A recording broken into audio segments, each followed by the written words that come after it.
ನಾಮಧಾರಿ ಸೀಟ್ಸಲ್ಲಿ ಏನಾಯಿತು ಅಂತಂದರೆ ಈ ಪ್ರೋಗ್ರಾಮ್ಗೋಸ್ಕರನೇ ಎಲ್ಲ ಎಂಪ್ಲಾಯಿ ಸೂಪರ್ವೈಸರ್ ಸ್ಟಾಫ್ಗಳನ್ನೆಲ್ಲ ಕರ್ಕೊಂಬಂದು ಕೂರಿಸಿದಾಗ ಅಲ್ಲಿ ಮಾತನಾಡುವಂಥ ಒಂದು ಯೋಗ ಸಿಕ್ತು ನಮಗೆ.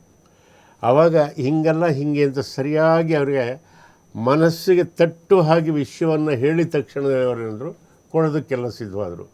ಆರಂಭದಲ್ಲಿ ಸ್ವಲ್ಪ ತೊಂದರೆ ಎಡರು ತೊಡರು ಬಂದರೂ ಸಹಿತ ಯಾವುದೇ ಒಂದು ಒಳ್ಳೆಯ ಕೆಲಸ ಮಾಡಬೇಕಾದ್ರೆ ಆರಂಭದಲ್ಲಿ ಕಷ್ಟ ಆಗುತ್ತೆ. ಹಾಗಾಗಿ ಎಲ್ಲದಕ್ಕಿಂತ ಬಹಳ ಮುಖ್ಯವಾಗಿ ಇನ್ನೊಂದು ವಿಷಯ ಅಂದರೆ ಪೊಲೀಸ್ ಇಲಾಖೆಯವರು ಸಪೋರ್ಟ್ ಸಿಕ್ತು. ಏನಂದರೆ ಯಾವುದೇ ಜಾಗದಲ್ಲಿ ಅಪಘಾತವಾಗಿ ಸತ್ತರೆ ನಮ್ಮ ಟ್ರಸ್ಟಿಗೆ ಫೋನ್ ಬರೋದು ಫಸ್ಟು ಮಂಜಣ್ಣಂಗೆ ಅವರ ಸ್ನೇಹಿತರಿಗೆ ಬಂದಿದ್ದ ತಕ್ಷಣವೇ ಅವರು ಹುಡುಗರನ್ನ ರೆಡಿ ಮಾಡಿರೋರು ಹೋಗಿ ತಗೊಂಬಂದಿದ್ದ ತಕ್ಷಣವೇ ನಾರಾಯಣ ನೇತ್ರಾಲಯ ಕಳಿಸ್ದಾಗ ಅಲ್ಲೆಲ್ಲ ವಾಶ್ ಮಾಡಿ ಎಲ್ಲ ರೆಡಿ ಮಾಡಿ ಎಲ್ಲರಿಗೂ ಅಲ್ಲಿಂದ ಬರ್ತಾಯಿದೆ ಅಂದಿದ್ದ ತಕ್ಷಣ ಆಗಲೇ ಈ ರಿಜಿಸ್ಟರ್ ಮಾಡಿಸಿರ್ತಾರಲ್ಲ ಆಪ್ರೇಷನ್ಗೆ ಅವ್ರನ್ನ ಕರೆದು ಮಲಗಿಸಿರ್ತಾರೆ. ಅವ್ರು ಬರೋದು ಲೇಟ್ ಆಗ್ಬೋದು ಅನ್ನೋದಕ್ಕೋಸ್ಕರ ಎಕ್ಸ್ಟ್ರಾ ಇಬ್ಬರನ್ನ ಕರೆದು ರೆಡಿ ಮಾಡಿ ಮಲಗಿಸಿರ್ತಾರೆ, ಆಪ್ರೇಷನ್ ಆಗುತ್ತೆ.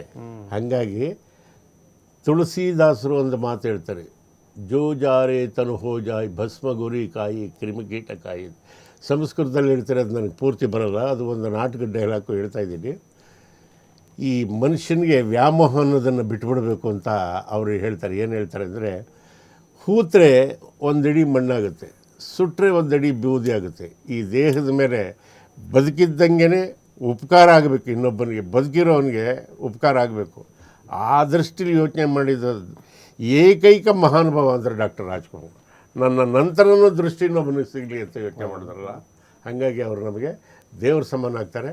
ಅದಾದಮೇಲೆ ನಮಗೆ ನಮ್ಮ ಜೊತೆಗೆ ಹೆಗಲು ಕೊಟ್ಟು ನಿಂತಹ ಒಂದು ಮಹಾ ಕಣ್ಣಿನ ಸಮಸ್ಯೆ ಅಂತಂದರೆ ಶಂಕರಯ್ಯ ಹಾಸ್ಪಿಟ್ಲಲ್ಲಿ ನಾವು ಅವ್ರನ್ನ ತಗೊಂಡ ಮೇಲೆ ಇಲ್ಲಿವರೆಗೂ ನಾವು ಚಿತ್ರದುರ್ಗದಲ್ಲಿ ನಮ್ಮ ಚಿಕ್ಕಳಿಯ ಅಂದರೆ KC ವೀರೇಂದ್ರ ಪಪ್ಪಿ ಅಂತ ಅವರೇ MLA ಆದಾಗ ನಾವು ಹೇಳಿದೆ, ಸಾಮಾನ್ಯವಾದವ್ರನ್ನೂ ನಾವು ತಲುಪಬೇಕು, ಏಕೆಂದರೆ ಇದು ನಿಸ್ಪೃಹತೆಯಿಂದ ಮಾಡುವಂಥ ಒಂದು ಕೆಲಸ ಅಂದಾಗ ಅವರು ನಮಗೊಂದು ಒಳ್ಳೆ ಮಾತು ಹೇಳಿದ್ರು. ಏನು ಅಂತಂದರೆ, ಹಳ್ಳಿಯಲ್ಲಿರೋ ಜನನ ಮೊದಲು ತಲುಪಬೇಕು ನಾವು, ಏಕೆಂದರೆ ಅತ್ಯಂತ ಕೂಲಿ ಮಾಡೋ ಜನ ಹೊಟ್ಟೆಪಾಡಿಗೋಸ್ಕರ ಹೊರಗಡೆ ಹೋಗಿ ಬೆವರು ಸುರಿಸೋರವರು, ಅವ್ರನ್ನ ಮೊದಲು ತಲುಪಬೇಕು ಅಂತ.